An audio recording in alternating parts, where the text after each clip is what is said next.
Yes hello good morning students. Yes આપણે એક જે લાંબામાં લાંબુ ચેપ્ટર હતું, યસ ભલે પેજ ચોપડીમાં ઓછા આવે, પરંતુ આમાં જે કન્સેપ્ટ હતા અને આમાં જે રીતના એક્સપ્લેનેશન હતા, આપણા દાખલાઓ જે રીતના હતા થોડા લેન્ધી હતા. ઓકે, એ જસ્ટ એક લાંબામાં લાંબુ ચેપ્ટર જસ્ટ પૂરું થવામાં છે આજે. એના માટે આપણે છેલ્લું લેક્ચર છે. ઓકે, હા બધા જ, અને ઇમ્પોર્ટન્ટ ચેપ્ટર પણ છે અને સમજવાનું છે થોડું. ઓકે, સો એને અગેન બરોબર પાછા દાખલો તમારે બધા કરવાના છે એક વખત. એટલે પહેલા આ વસ્તુ જોઈ લઈએ. આજે જે છેલ્લા એક્ઝામ્પલ છે, અમુક પ્રક્રિયાના બાકી રહી ગયા છે. આ એક્ઝામ્પલ છે, બીજા મારે પ્રક્રિયાના 2 MCQs છે, એ મારે તમને બતાવવાના છે. ઓકે, એ બતાવીને પછી આપણે બોર્ડની એક્ઝામ માટે કે 2020માં હમણાં જે આ ચેપ્ટરમાંથી ક્વેશ્ચન પૂછાયા છે એ ક્વેશ્ચન્સ મારે તમને બતાવવાના છે. ઓકે, ના એટલે અહીંયા આપણે શરૂઆત કરીએ તો અહીંયા જસ્ટ સ્વાધ્યાય પ્રકરણ સ્વાધ્યાયનો 15મો દાખલો મેં લખ્યો છે.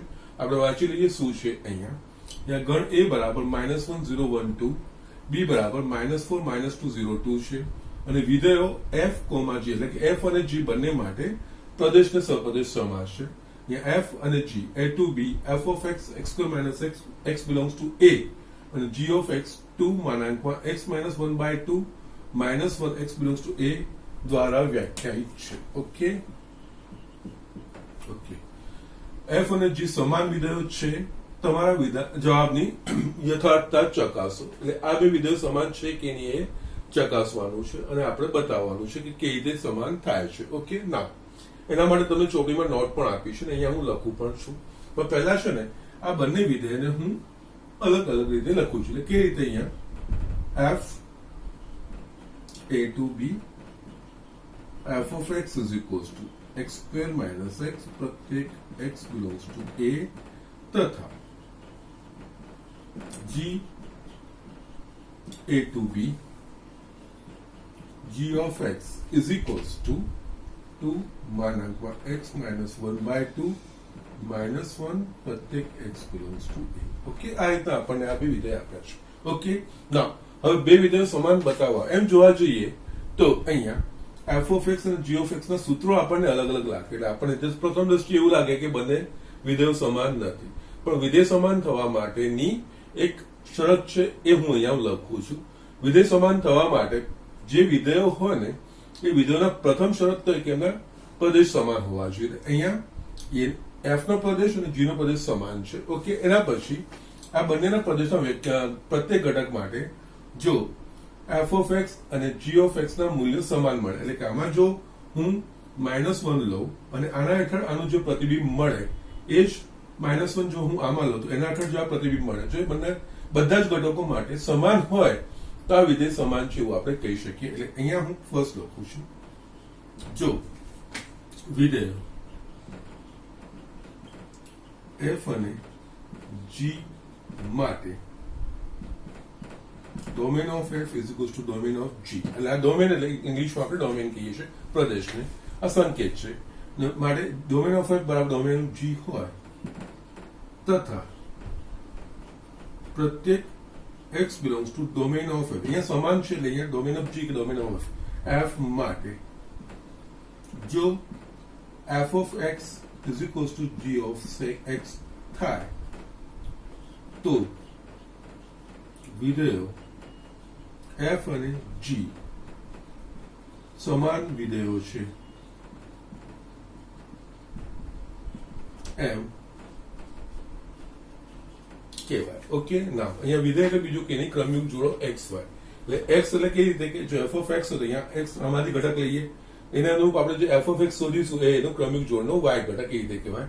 એ જે g માટે x નું મૂલ્ય આમાંથી એમાંથી લેવાનું અને એ g ના એના મૂલ્યને અનુરૂપ g of x જે મૂલ્ય સુધી g of x એ ક્રમિક જોડ g ના y ઘટક કહેવાય. એટલે જો અહીંયા આપણે આ રીતે બંનેની ક્રમિક જોડો સમાન, બંને વિધેય હેઠળ જે ક્રમિક જોડો મળે એ ક્રમિક જોડો જો સમાન હોય તો એ સમાન વિધેયો છે એવું આપણે કહી શકીએ. એટલે અહીંયા આપણે બંને f અને g માટે શોધીશું. અહીંયા f of પહેલા f ને બધા ઘટકો જોઈએ, એના ઘટકો વાળા પરથી લઈએ.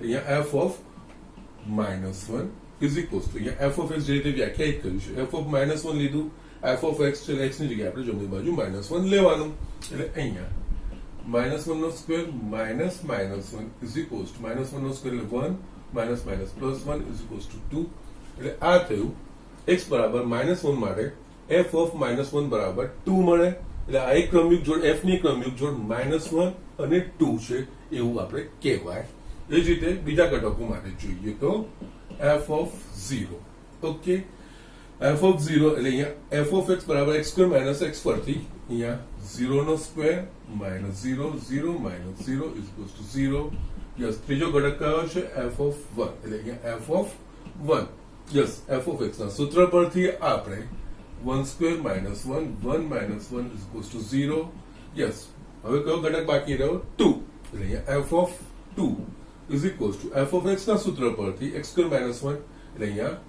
2 square minus 2 that means 4 minus 2 is equals to 2 yes ચાર ઘટકો માટે આ જવાબ મળી ગયા એટલે અહીંયા છે ને વિધેય f લખવું હશે ને વિધેય f બરાબર યસ આમાં ક્રમયુગ જોડ થશે જ્યારે x બરાબર -1 છે ત્યારે f ઓફ x 2 મળે છે એટલે ક્રમયુગ જોડ પહેલી બની x અને f ઓફ x એટલે -1 અને f ઓફ -1 એ રીતે જસ્ટ બીજા માટે 0 તો 0 ત્રીજા માટે 1 તો 0 ચોથામાં 2 તો 2 ઓકે તથા હવે આ જ વસ્તુ આપણે g માટે ચકાસી લઈએ ઓકે g ઓફ -1 યસ અહીંયા g ઓફ x નું સૂત્ર g ઓફ x માં x બરાબર -1 લીધું એટલે જમણી બાજુ જ્યાં જ્યાં x છે ત્યાં આપણે -1 મૂકવાનું ઓકે એટલે g ઓફ x એટલે કે અહીંયા 2 માનાંકમાં x ની જગ્યાએ -1 -1/2 -1 ઓકે ઇઝ ઇક્વલ્સ ટુ અહીંયા 2 માનાંકમાં -1 -1/2 એટલે -3/2 થશે -1 ઇઝ ઇક્વલ્સ ટુ અગેન માનાંકમાં 3/2 -3/2 એટલે ધન થઈ જાય એટલે 2 ઇન્ટુ 3/2 -1 2 2 કટ થઈ ગયા 3 -1 બરાબર આપણને 2 જવાબ મળે એ જ રીતે બીજો ઘટક લઈએ a નો g ઓફ 0 અહીંયા g ઓફ 0 અહીંયા g ઓફ x ના સૂત્રમાં જ્યાં જમણી બાજુ x દેખાય ત્યાં આપણે 0 મૂકવાનો એટલે અહીંયા 0 -1/2 -1 અહીંયા 2 0 -1/2 માઇનસ માનાંકમાં -1/2 -1 જસ માનાંકમાં -1/2 એટલે એનું ધન ચિહ્ન ધન મૂલ્ય થાય એટલે 2 into 1/2 -1 2 2 કટ થશે 1 -1 is equals to 0 એ જ રીતે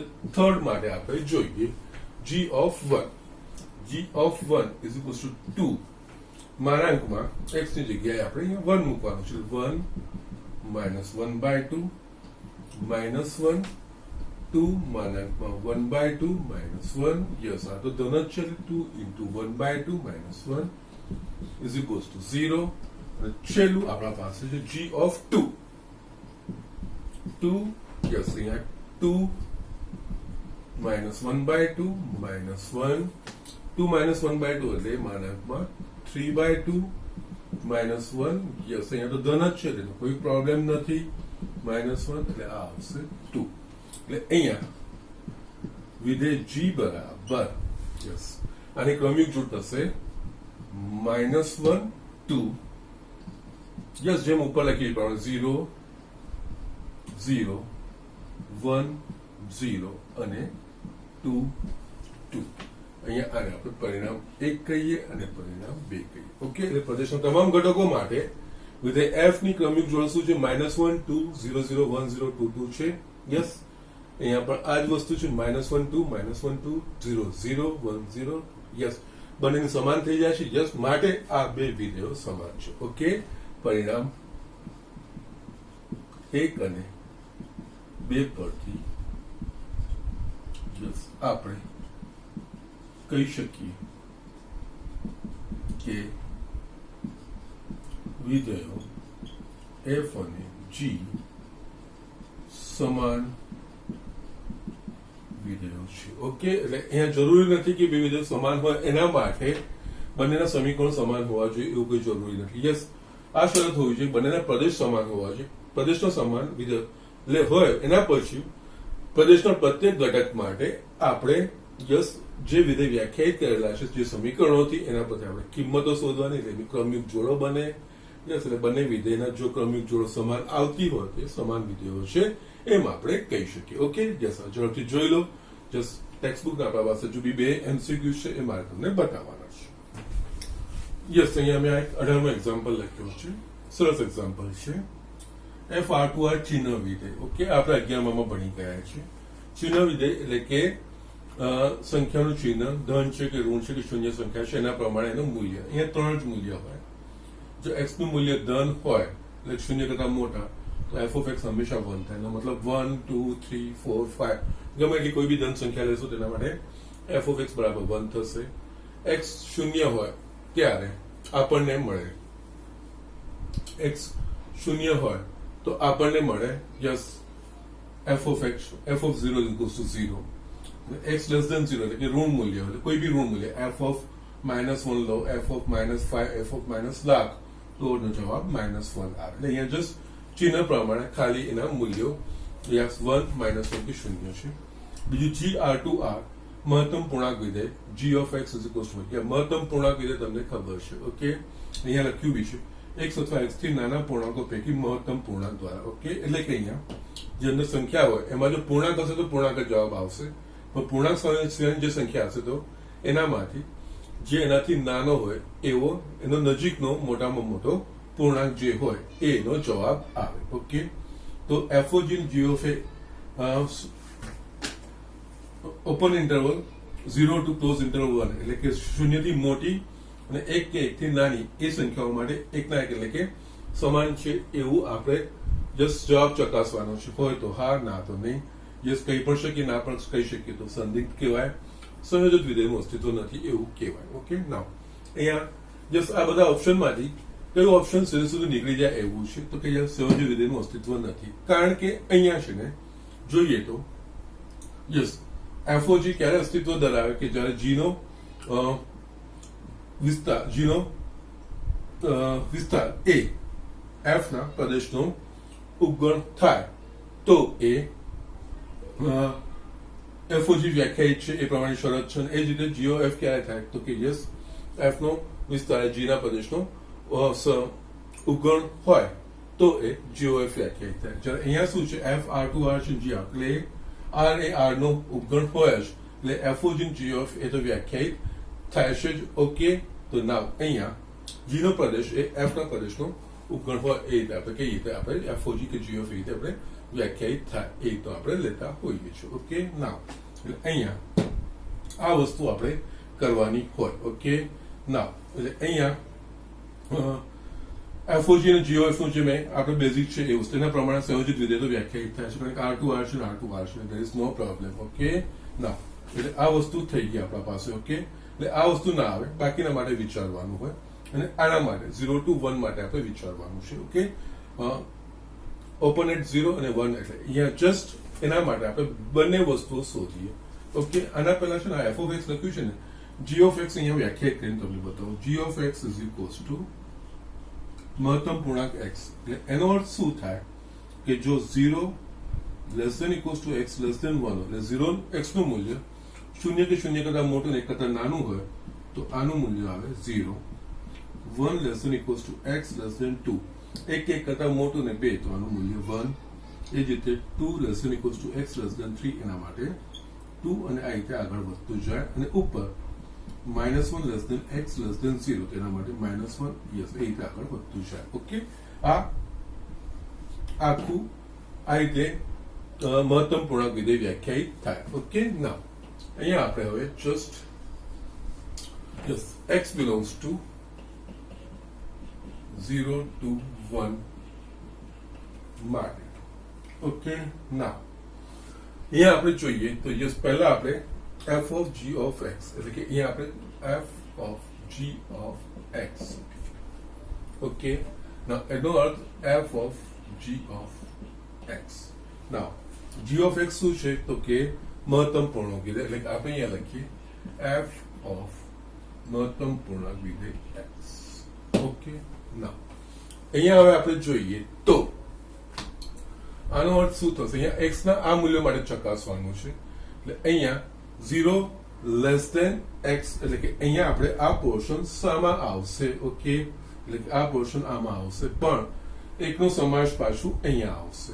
ઓકે, એટલે અહીંયા બે ભાગ પડશે, 0 less than x less than 1 અને એક્સ બરાબર 1 એવા બે ભાગ. કારણ કે એના બંને માટે યસ મહત્તમ પૂર્ણાંક એક્સ ના મૂલ્યો અલગ થશે. અહીંયા જો સમજવાનું છે એક્સ નું મૂલ્ય શું છે?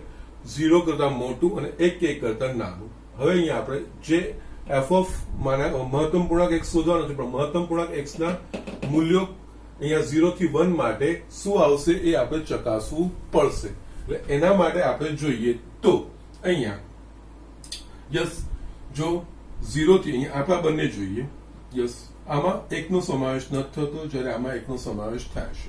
એટલે અહીંયા આના બે ભાગ પડે, 0 less than x less than 1 પડે અને બીજી એક વસ્તુ જે પડે છે એ એક્સ બરાબર 1.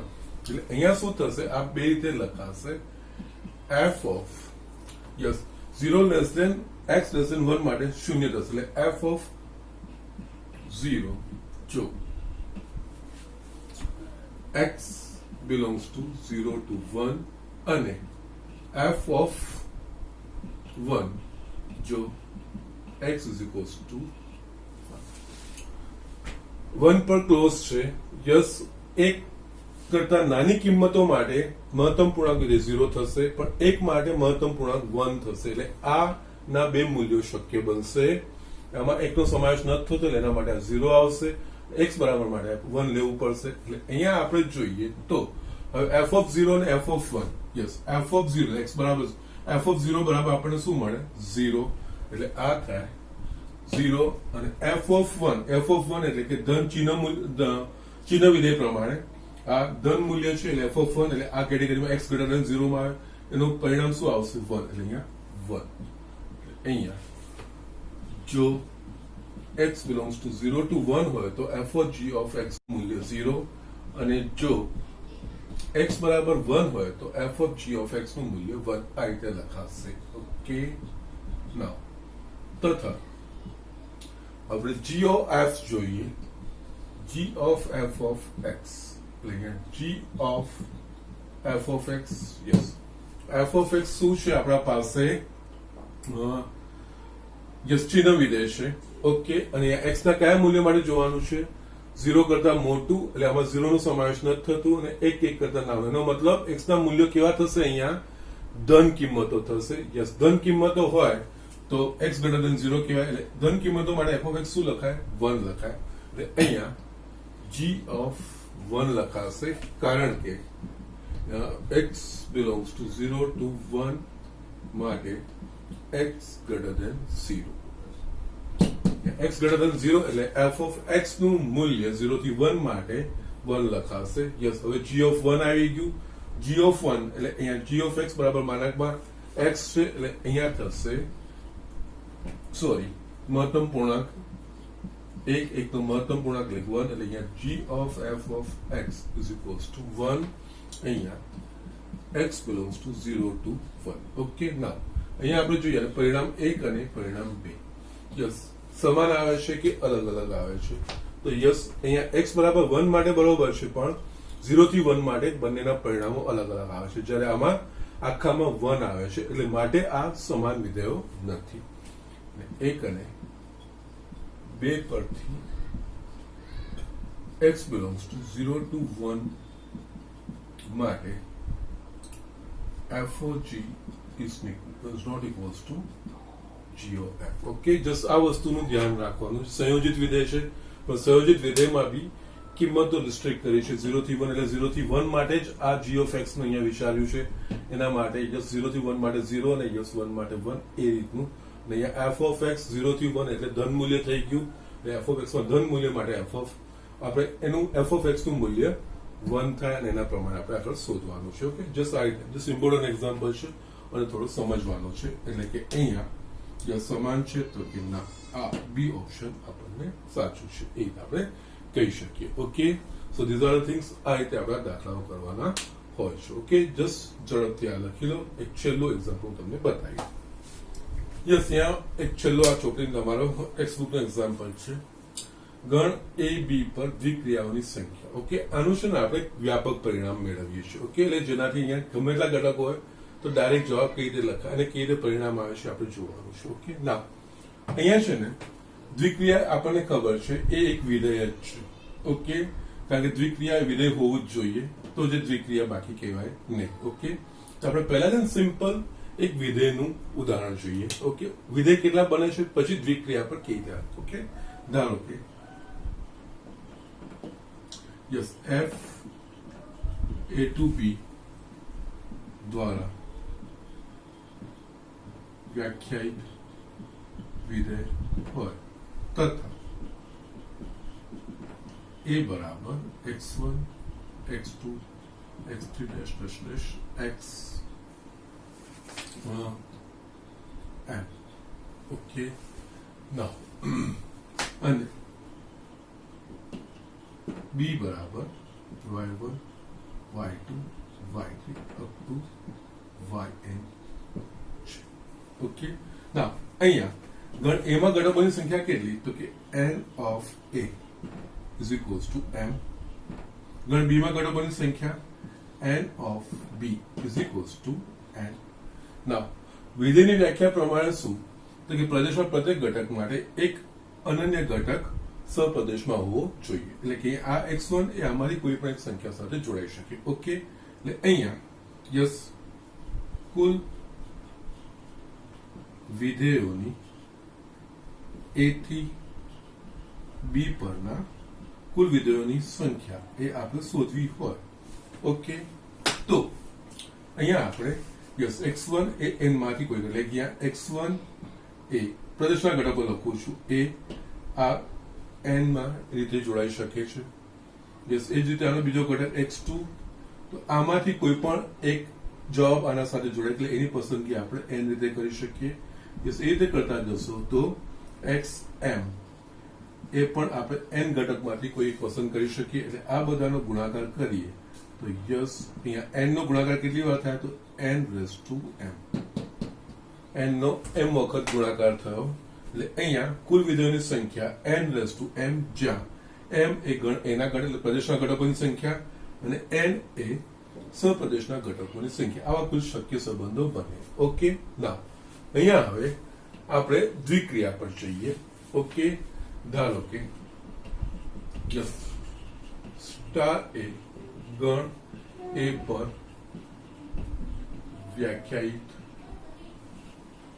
દ્વિક્રિયા હોય તથા ગણ a માં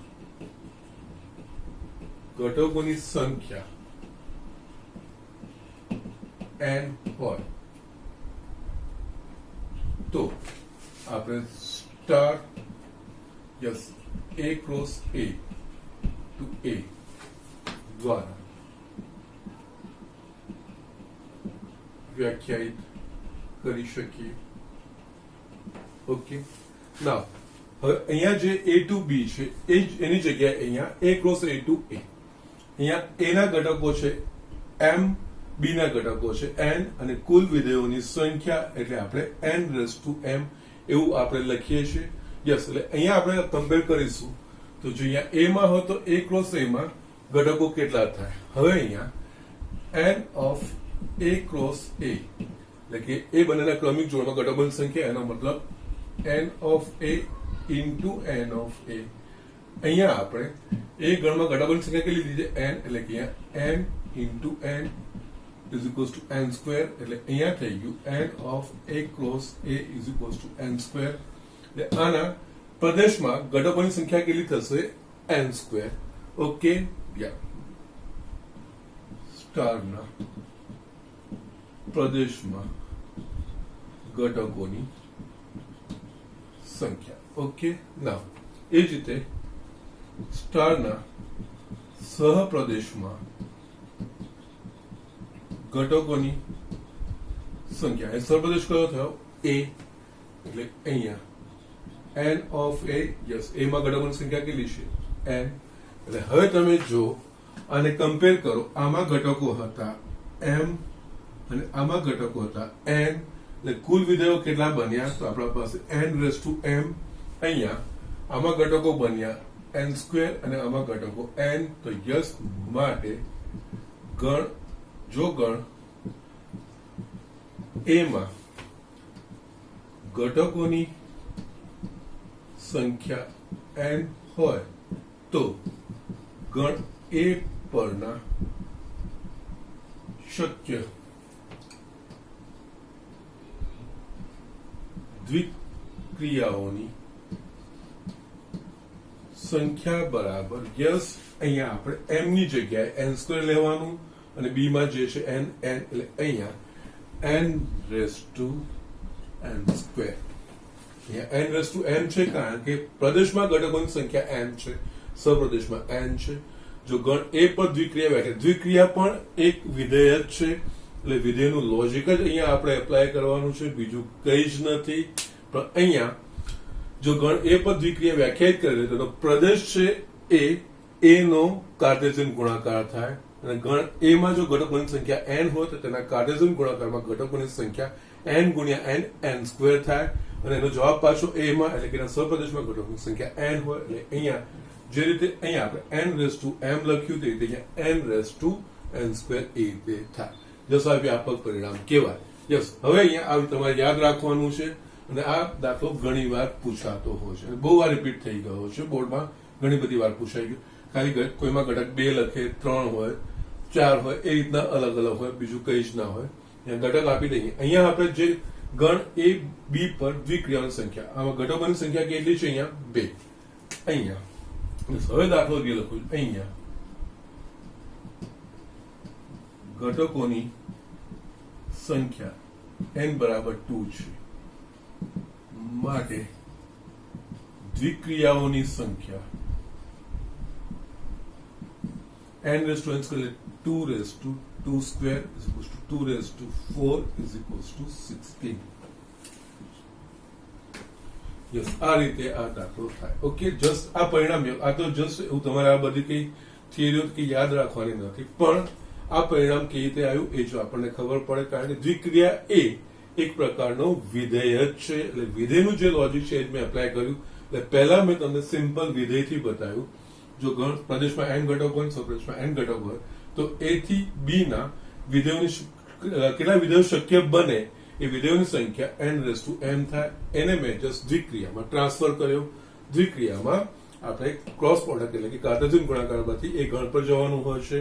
જો ગણ A માં ઘટકોની સંખ્યા n હોય તો એના જે કાર્ટેશિયન ગુણાકારનો ગણ બને એમાં ઘટકોની સંખ્યા n સ્ક્વેર થાય એટલે અહીંયા m ની જગ્યાએ n સ્ક્વેર આવી જાય અને અહીંયા એનો જવાબ સપ્રદેશ એ જ હોય, એમાં n ઘટકો છે, n raise to n square આવી રીતે. જે n રેઝ ટુ m છે વિધેયોની સંખ્યા, એ પ્રમાણે દ્વિક્રિયાઓની સંખ્યા n raise to n square m બરાબર અહીંયા n સ્ક્વેર છે. ઓકે, સો જસ્ટ આ રીતે આપણે આ વસ્તુ કરવાની છે. ઓકે, નાઉ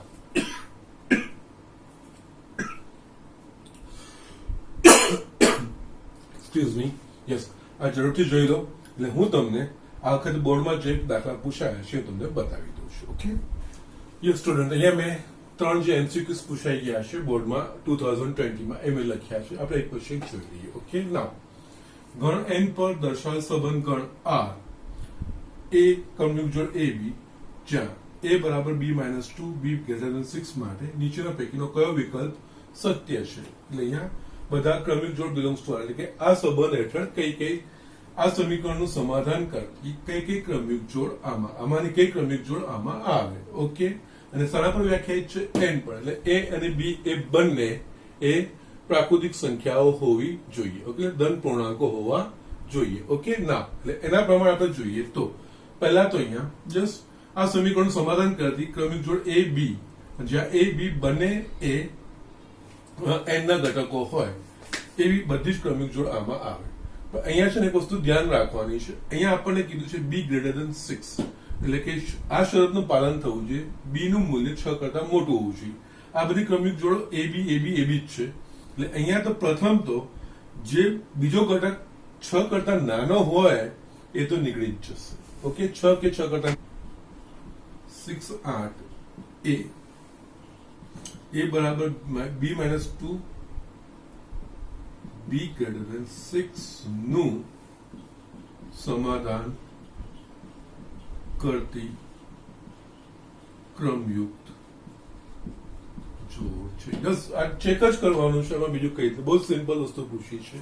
યસ, અને આવો એક દાખલો કદાચ આપણા એમસીક્યુઝમાં ચોપડીમાં છે. યસ, એ કદાચ જસ્ટ ચેન્જ કરીને કદાચ મૂક્યું હોય, એક્ઝેક્ટલી આ છે કે નહીં મને ધ્યાન નથી, પરંતુ યસ આવો આપણા એમસીક્યુઝમાં એક દાખલો છે. ઓકે, યસ આ રીતનું છે, બીજું કઈ આ જવાબ આવી ગયું તમારું સ્ટ્રેટ અવે, જસ્ટ કઈ દાળ નથી મારવાની. ઓકે, ના આ બીજો દાખલો ઇમ્પોર્ટન્ટ છે, બહુ બધી વાર પૂછાઈ ગયો છે. ઓકે, જે રીતે અહીંયા દ્વિક્રિયાની સંખ્યાઓ માટે તમને કીધું હતું ને એ પ્રમાણે આ દાખલો પણ ઘણી બધી વાર પૂછાઈ ગયો છે. ગણ Q પર વ્યાખ્યાયિત દ્વિક્રિયા A star B AB by 10 હોય તો 0.001 ની વ્યસ્ત સંખ્યા શોધો. એટલે કે અહીંયા વ્યસ્ત ઘટક આપણે શોધવાનું છે, પણ વ્યસ્ત ઘટક ક્યારે અસ્તિત્વ ધરાવે કે જયારે એકમ ઘટક હોય ત્યારે. અહીંયા જવાબ આપ્યા છે એકમ ઘટક તો હોય, પણ વ્યસ્ત શોધવા માટે એકમ ઘટક હોવો જોઈએ. એટલે એકમ ઘટક શું છે એ આપણને ખબર હોવી જોઈએ. એટલે પહેલા તો અહીંયા આપણે એકમ ઘટક શોધવાનું. એટલે એકમ ઘટક કોને કહેવાય તો કે અહીંયા પ્રત્યેક A બિલોંગ્સ ટુ શાના પર વ્યાખ્યાયિત Q પર, Q માટે E બિલોંગ્સ ટુ Q એવો મળે કે જેથી A સ્ટાર E બરાબર E star A is equals two A થાય તો E ને Q પરની દ્વિક્રિયાનો તટસ્થ ઘટક અથવા તો એકમ ઘટક કહેવાય. ઓકે, એટલે આપણે પહેલા તો આ તટસ્થ ઘટક શોધવું પડે તો જ વ્યસ્ત મળે, બાકી વ્યસ્ત ના મળે. ઓકે, ના અહીંયા તટસ્થ ઘટક શું E, એટલે અહીંયા A સ્ટાર E બરાબર A. Okay, A star E, અહીંયા A સ્ટાર B બરાબર શું છે AB by 10, એટલે A સ્ટાર E બરાબર શું લખાશે A E by 10 is equals to A. આ વસ્તુ થશે. યસ, અહીંયા A કટ થશે તો આપણે E બરાબર 10 મળે. યસ, એના માટે બીજો સંબંધ ચકાસી લેવાનો, E બરાબર 10 માટે હવે આપણે E સ્ટાર A બરાબર A મળે છે કે નહીં E નું મૂલ્ય લઈને. Okay, 10 star A is equals two આનો ઉપયોગ કરીએ તો અહીંયા A ની જગ્યાએ 10 into A by 10 is equals to A મળે છે. માટે E બરાબર 10 અને આ 10 A સમય સંખ્યા કહેવાય. યસ, E બરાબર A belongs to Q A તટસ્થ ઘટક છે. એટલે અહીંયા જો આપણને વ્યસ્ત ઘટક શોધવાનું કે તો પહેલા તો તટસ્થ ઘટક શોધવાનું, અને અહીંયા જવાબ આપેલા છે એટલે તટસ્થ ઘટક તો અસ્તિત્વ ધરાવતું જ હોય. ઓકે, હા જો ના મળે એવું કીધું હોત તો પછી આપણે યસ તટસ્થ ઘટક અસ્તિત્વ ધરાવે છે કે નહીં ચકાસણી કરવાની. ઓકે, એટલે આ વસ્તુ થઈ ગઈ, તટસ્થ ઘટક મળી ગયો 10. ઓકે, ના હવે આપણે વ્યસ્ત ઘટક કોને કહેવાય તો કે જો પ્રત્યેક A belongs to Q માટે B belongs to Q એવો મળે કે જેથી A star B is equals to B star A is equals to E. એટલે કે અહીંયા આપણે શું શોધ્યું છે 10 થાય તો B ને એનો વ્યસ્ત ઘટક કહેવાય. એટલે આના પરથી આપણે B નું મૂલ્ય શોધવાનું છે. ઓકે, ના એટલે અહીંયા આપણે A સ્ટાર B બરાબર 10 લેવાનું, અને જે A સ્ટાર B વ્યાખ્યાયિત કરી અહીંયા B શોધવાનો છે A પરથી. એટલે અહીંયા A સ્ટાર B શું વ્યાખ્યાયિત છે લઈએ A B by 10 is equals to 10. Yes, અહીંયા B શોધવાનું છે એટલે B ને કરતા બનાવીએ તો B ને કરતા બનાવીશું તો 10 10 100 ને આ છેદમાં 100 by. ઓકે, નાઉ B એનો જસ્ટ પાછું તમારે B સ્ટાર A ચેક કરવાની જરૂર નથી, કારણ કે અહીંયા જવાબ આપેલા છે એટલે જવાબ અસ્તિત્વ ધરાવતો હોવો જોઈએ. ઓકે, એ B એનો વ્યસ્ત ઘટક કહેવાય, અને સંકેતમાં શું લખાય A ઇન્વર્સ. ઓકે, એટલે કે માટે અહીંયા આપણે લખીએ યસ B એનો વ્યસ્ત ઘટક છે, A inverse is equals two 100 by A. ના હવે આપણે કોનો વ્યસ્ત ઘટક શોધવાનો છે 0.001, એટલે અહીંયા A ની જગ્યાએ આપણે 0.001 એટલે અહીંયા 0.001 એનો વ્યસ્ત, એટલે અહીંયા A બરાબર 0.001 લીધું, એટલે અહીંયા આપણે એ વસ્તુ મૂકવાની 10 છેદમાં 0.001. ઓકે, નાઉ અહીંયા is equals to 100 ગુણ્યા 1000/1 એટલે આ આવશે 1 1 2 3 4 5 યસ 1 લાખ. ઓકે, એટલે 1 લાખ. સી આ ઓપ્શન સાચો છે. આ દાખલો આ રીતે ગણવાનો છે અને આ જસ્ટ ઇમ્પોર્ટન્ટ દાખલો છે. ઓકે, ઘણી બધી વાર આ પૂછાઈ ગયા છે અને આ રીતના જ AB/10 AB/100 એ રીતના ઘણા બધી વાર પૂછાઈ ગયા છે. એટલે એના દાખલા આપણે આ રીતે કરવાના હોય છે. યસ, વ્યસ્ત ઘટક શોધવાના જનરલી પૂછે છે. એના માટે પહેલા તટસ્થ ઘટક આપણા હાથમાં હોવું જોઈએ. એટલે તટસ્થ ઘટક અહીંયા આપણે 10 શોધી કાઢ્યું, વેરીફાઈ કર્યું અને પછી A*B બરાબર 10 થાય તો B એનો વ્યસ્ત છે. A*B ના સમીકરણનો ઉપયોગ કરીને B ને કરતા બનાવ્યું. એટલે કે B એનો વ્યસ્ત એટલે B ને વ્યસ્તના ઘટકને A ઇન્વર્સ એટલે અહીંયા A inverse is equals two 100/8. જે સંખ્યા શોધવાની હોય એ સંખ્યા આપણે અહીંયા લઈ લેવાની, એની જગ્યાએ આપણને આનો જવાબ મળી જાય. એટલે આ રીતે આ જવાબ શોધવાના છે. ઓકે, નાઉ લાસ્ટ તમારા પ્રકૃતિ સ્વાધ્યાયમાં એક દાખલો છે. યસ, મેં તમને હોમવર્કમાં આપ્યો એ રીતનો જ છે, બીજું કઈ જ નથી. ફક્ત રકમ બદલી છે, સંખ્યાઓ બદલી છે, બીજું કઈ જ નથી. ઓકે, ના અહીંયા ગણ S બરાબર ગણ S ના ઘટકો આપ્યા છે આપણે π² π³ અને T ના ઘટકો E² અને E³ આપ્યા છે. F ઇન્વર્સ T થી S, F ઇન્વર્સ T થી S એ F ઇન્વર્સ બરાબર E π³ એટલે કે જો F ઇન્વર્સ વ્યાખ્યાયિત કરેલું હોય એટલે આ ક્રમિક જોડ XY યસ એ પ્રમાણે છે. X હોય તો એને અનુરૂપ F ઇન્વર્સ ઓફ X π³ મળે. X બરાબર E² હતો, F ઇન્વર્સ ઓફ X બરાબર π² મળે અને એ રીતે X બરાબર E³ હતો, F ઇન્વર્સ ઓફ E³ બરાબર πa મળ્યું છે. એ રીતે વ્યાખ્યાયિત છે. તો વિધેય F. ઓકે, નાઉ અહીંયા એકચ્યુઅલી છે ને બે વસ્તુનું ધ્યાન રાખવાનું હોય. અહીંયા એ ઓપ્શન આપેલું નથી કે અસ્તિત્વ ધરાવતું નથી, એનું ઓપ્શન આપેલું નથી, પણ છતાં F ઇન્વર્સ છે. F ઇન્વર્સ ત્યારે જો કે જ્યારે એક એક અને વ્યાપ્તો, અને અહીંયા આપણને F ઇન્વર્સ આપી દીધું છે. તો એનો અર્થ અહીંયા આપણને એક એક અને વ્યાપ્તો છે જ. ઓકે, ના F ઇન્વર્સ આપ્યું છે ને એના પરથી F શોધવાનું છે. અહીંયા આપણે જો F આપેલું હોય તો અહીંયા આપણે આ રીતના કરતા હતા. જો F is equals to yes XY જ્યાં XY belongs to A નો યસ ડોમેન યસ અહીંયા આપણે આ રીતે લખીએ. જો F A to B હોય તો આપણે F બરાબર શું લખીએ તો કે ક્રમિક જોડ XY જ્યાં X belongs to A અને Y is equals to F of X જ્યાં X belongs to A અને Y belongs to B. આ રીતે આપણે લખીએ. ઓકે, ના આના પરથી જો F એક એક અને વ્યાપ્ત હોય તો આનો F ઇન્વર્સ શું લખાય તો F inverse is equals two ક્રમિક જોડ YX જ્યાં XY belongs to F. આ રીતે આપણે લખીએ છીએ. ઓકે, ના અહીંયા આપણે જોઈએ તો આપણને F ઇન્વર્સ આપ્યું છે, એના પરથી F શોધવાનું છે. એટલે આનાથી ઉલટું પરિણામ મેળવવાનું. વ્યસ્તનો વ્યસ્ત અથવા તો પ્રતિવિધેયનું પ્રતિવિધેય એ મૂળ વિધેય કહેવાય. એટલે અહીંયા આ રીતે જોવા જઈએ તો F બરાબર F ઇન્વર્સ નું ઇન્વર્સ F નું પ્રતિવિધેય. ઓકે, એટલે અહીંયા F ઇન્વર્સ નું પ્રતિવિધેય એટલે કે ક્રમિક જોડ YX જ્યાં XY belongs to F inverse.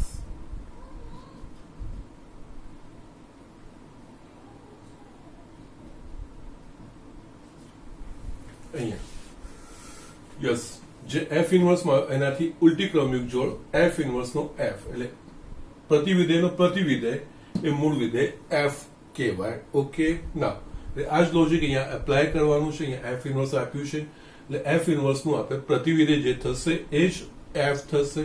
અને F ઇન્વર્સ નું પ્રતિવિધેય કે એવી ક્રમિક જોડ YX કે જ્યાં XY belongs to F inverse. F inverse માં જે ક્રમિક જોડ હોય એનાથી ઉલટી ક્રમિક જોડ એના પ્રતિવિધેયમાં હોય. એટલે અહીંયા આપણે એના પ્રમાણે F લખવું હશે તો F ઇન્વર્સ માં કઈ છે E π³ તો યસ એના પ્રતિવિધેયમાં આનાથી ઉલટું એટલે કે આ π³ E બીજું π²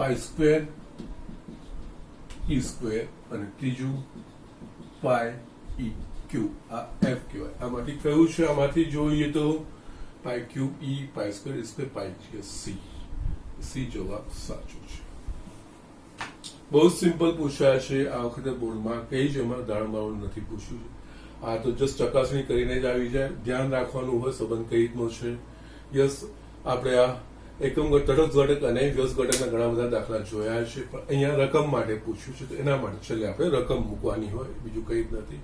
અને તો સ્ટ્રેટ ફોરવર્ડ સિમ્પલ એક્ઝામ્પલ પૂછ્યું છે. પ્રતિવિધેય આપી દીધું છે ઓલરેડી એક એક, અને જો એફ આપ્યું હોત ને, એફ ઇન્વર્સ શોધવાનું કીધું હોત તો એફ એક એક કે વ્યાપ છે કે નહીં એ ચકાસી લેવાનું, પછી એનો એફ ઇન્વર્સના ઘટકો. તો અહીંયા આ યાદીની રીતે છે, એફ ઇન્વર્સ અહીંયા યાદીની રીતે આપેલું છે. જો યાદીની રીતે એક્સ વાય આપેલા હોય તો એનો પ્રતિવિધેય જે અહીંયા એક્સ વાય આપેલા છે આપણે વાયએક્સ લઈએ એનું પ્રતિવિધેય કહેવાય. અને અહીંયા એફ ઇન્વર્સ વ્યાખ્યાયિત કરી દીધું છે, એટલે એક એક અને વ્યાપ તો છે એ ચકાસવાની જરૂર નથી. એટલે પ્રતિવિધેયનું પ્રતિવિધેય એ મૂળ વિધેય એફ કહેવાય. એટલે એફ નું પ્રતિવિધેય આપેલું છે, એનું પાછું પ્રતિવિધેય લઈએ એટલે મૂળ વિધેય એફ. અહીંયા એફ એ એફ ઇન્વર્સ નું પ્રતિવિધેય છે. એફ ઇન્વર્સ નું પ્રતિવિધેય એટલે શું? જે એફ ઇન્વર્સમાં ક્રમિક જોડ હોય એની ઉલટી જે ક્રિયાઓ હોય એ એના પ્રતિવિધેયમાં આવે. જશે વસ્તુ અહીંયા લખ્યું છે ને એ પ્રમાણે આપણે ચેક કરીશું. ઓકે, એકદમ ઇઝી એક્ઝામ્પલ છે. ઓકે, ના હવે આમાં છે ને એક જે 3 માર્કનો દાખલો પૂછ્યો છે હું અહીંયા લખું છું, પરંતુ એ તમારી ચોપડીનો જ દાખલો છે. સ્વાધ્યાય 1.3 નો 9મો દાખલો છે. મેં તમને કરીને પણ બતાવ્યો છે, જસ્ટ એ તમે ચેક કરી શકો છો, બીજું કઈ જ નથી. ઓકે, જસ્ટ હું લખીને જસ્ટ તમને કમેન્ટ્સ આપું છું. ઓકે, જે સ્ટુડન્ટ્સ મેં આ 3 માર્કનો જે 2020માં પૂછાયો છે દાખલો અહીંયા મેં લખ્યો છે. વિધેય f r plus 2 minus phi 2 infinity f of x 9x square plus 6x minus 5 દ્વારા વ્યાખ્યાયિત છે. સાબિત કરો કે f વ્યસ્ત સંપન્ન છે. f ઇન્વર્સ ઓફ y બરાબર વર્ગમૂળમાં y plus 6 minus 1/3 જ્યાં r plus એ તમામ અનુરૂપ વાસ્તવિક સંખ્યાઓનો ગણ છે. આ તમારો સ્વાધ્યાય 1.3 નો એક્ઝામ્પલ 9 બેઠો આ એક્ઝામ્પલ તમને પૂછ્યું છે. ઓકે, અને મેં તમને કરીને પણ બતાવ્યો છે. ઓકે, તો જસ્ટ એ જોઈ લેજો, કઈ અઘરું નથી, સિમ્પલ છે. જસ્ટ એ પાછું મેં એક વખત કરે એટલે પાછું અહીંયા રિપીટેશન કરતો નથી, એટલે અહીંયા હું આ વસ્તુ તમને બતાવું છું. એટલે અહીંયા જોવા જઈએ તો આ 6 માર્કના આપણે દાખલા 3 MCQs અને 6 માર્કનું આ ચેપ્ટરમાંથી પૂછ્યું. એમ જોઈએ તો એકદમ ઇઝી પૂછ્યું છે, એવું કઈ અઘરું પૂછ્યું નથી, પણ જસ્ટ બેઝિક અન્ડરસ્ટેન્ડિંગ છે, કન્સેપ્ટ ક્લિયર જોઈએ એ જ વસ્તુ છે, બીજું કઈ જ નથી. એ બેઝિક્સ તમારે જેટલા ક્લિયર રાખશો એટલું તમારું મેથ્સમાં 12થમાં ફાયદો જ છે. ઓકે, કઈ એડિશનલ વધારે કરવાની જરૂર નથી. એટલે મારો બી પ્રયત્ન એ જ હોય છે, જેટલા બને એટલા હું તમને બેઝિક કન્સેપ્ટ ક્લિયર કરાવવાનો પ્રયત્ન કરતો હોઉં છું. ઓકે, એટલે અહીંયા આપણું ચેપ્ટર 1 ઓફિશિયલી પતી જાય છે. તમે આના પ્રેક્ટિસ કરતા રહેજો, બીજા દાખલા કરતા રહેજો, પ્રેક્ટિસ બુકમાંથી બી કરતા રહેજો. કોઈ તમને ડાઉટ છે, કોઈ ક્વેશ્ચન છે તો યસ તમે મને પૂછી શકો છો, અને યસ જે છોકરાઓને ડાઉટ્સ હોય છે એને જવાબ મળે પણ છે, એ બધાને અનુભવ છે. ડોન્ટ વરી, તમને રિપ્લાય મળશે જ, 100% મળશે. પણ કોઈ બી ડાઉટ હોય તો જરા પણ ખચકાટ વગર મને ફોન કરો. અગર જો ફોન રિસીવ ના કરો તો જસ્ટ વોટ્સઅપ કરીને પણ તમે તમારા ડાઉટ્સ મને મોકલો, હું તમને શ્યોરલી એનો જવાબ આપીશ. ઓકે, તો નાવ નેક્સ્ટ લેક્ચરથી આપણે બીજું જે ચેપ્ટર છે પ્રકરણ 2 ત્રિકોણમિતીય પ્રતિવિધેયો એ આપણે શરૂઆત કરવાની છે. જસ્ટ એ વાંધો નહીં આવશે, એ બી મજા આવે એવું જ છે. એનામાં જે અહીંયા પ્રતિવિધેયો જોયા ને એનું એક્સટેન્શન છે, પણ સ્પેસિફિક છે, ત્રિકોણમિતીયના જ પ્રતિવિધેયો જોવાના છે. યસ, એ આપણે બધી જ વસ્તુઓ ત્યારે વાત કરીશું. ઓકે, આજના પૂરતું આટલું જ, અને મહેરબાની કરીને વાંચતા રહેજો, રિવિઝન કરતા રહેજો. યસ, ફાયદામાં રહેશો. Okay, that's it.